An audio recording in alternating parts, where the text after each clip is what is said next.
For sa amo ang vacation here in Cebu City ug nagsugba-sugba diri si Habi guys para pang panihapon namo og wala na jud ko naka-video ana sa amo ang pagpangaon kay gipang kapoy na jud mi ani guys.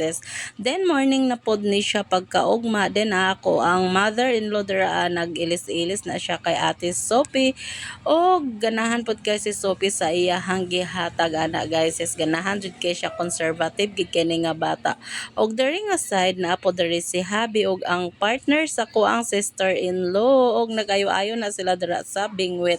Og happiness kay si Mother Earth diri ang side guys. Then ang mga bata mao jud ni ilahang kalipay ang magsigi og kaligo sa swimming pool. Halos kada taod-taod ra gid ni sila maligo diri Then lantawa lang na ninyo ang view kung unsa katsada ang view diri guys. Grabe ka relaxing, stress free kay diri nga side guys og mawala jud imuhang mga stress diri, ma-relax jud kag ayo. And thank you so much to my sister-in-law og sa iyahang hobby sa pag-sponsor sa amo ang vacation diri sa Cebu City.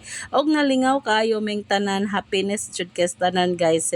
Og ang amo ang experience diri grabe kay tanan ka happy og enjoy jud kay tanan mi guys, as in. Og diri nga side nagdula-dula na pud na sila dira sa pool kauban ang partner sa ko ang sister-in-law dari ang side og sila ni Habi sila ra ang nangaligo ana guys kay kami narabi diri sa Daplin nagpa-sitting pretty ang mga person kay mga talawan man kayo mista init. Bitaw guys, nanglakaw dahil mi ani pagkataod-taod nang anhi dahil mi diri nga side sa mga prutasan kay namalit mi og prutas.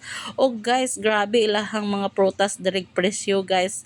Grabe kaayo ka shocking o may OMG jud kay tanan guys. Kani tanawa ninyo na siya. Nagpalit mi anang mangosteen kay abi na mo barato ra kay kilo kay barato ra biya kay ni sa CDO pag abot na mo diri sa Cebu. Grabe ang presyo, tag 400 kaayo, my god. Lami na lang jud kayo di mo palit ani guys, pero nahinay ka naman mao nang nagpalit na lang jud nagpadayon ako ang sister-in-law dira. Grabe tulo ra ka prutas ang napalit na mo ana, dako kayo ang nabayaran o di ba? Smile smile na lang gud mi diri nga side kay wala man mi choice, pamalit man gid sila og prutas.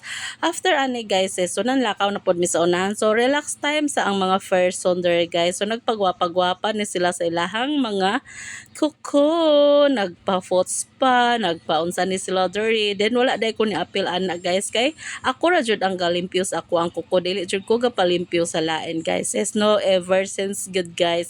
Then si mother-in-law diri guys o plaster kay siya diri ang side, smile og naapod dira si Ate Princess diha nga side, nakatulog-tulog na siya dira paglimpyo guys. O di ba nanganhira gid mig Cebu para mamalit og prutas, magpa-manicure pedicure, alot na lang gid ko lang diri guys.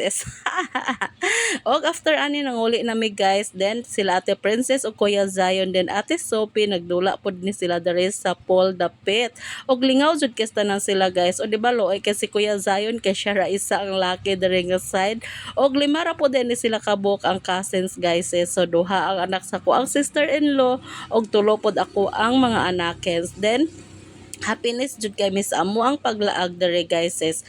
Memorable jud kay tanan amo ang kuan diri paglaag sa Cebu. Ang wala na mo na experience amo jud na experience tanan og thankful jud kay ko. Thank you kay sa mga blessings Lord God. Og after ani nangaon dai mi sa pamahaw ani guys, wala na mi nagluto ay stay lunch na dahil ni siya. Then nag-order na sila dira og McDo. O diba busog kayo mi ani guys. Tanawa si baby o gabiad-biad na gid sa kabusog.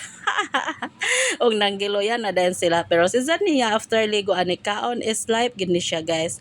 And thank you so much for watching everyone, to all my followers and supporters. Thank you so much. Di ba yarok-yarok na kay na ni baby mao din na iyahang sobra sa pagkaon kaganina sa lunch, then iyahar na siyang gitiwas. Bye bye, God bless us all.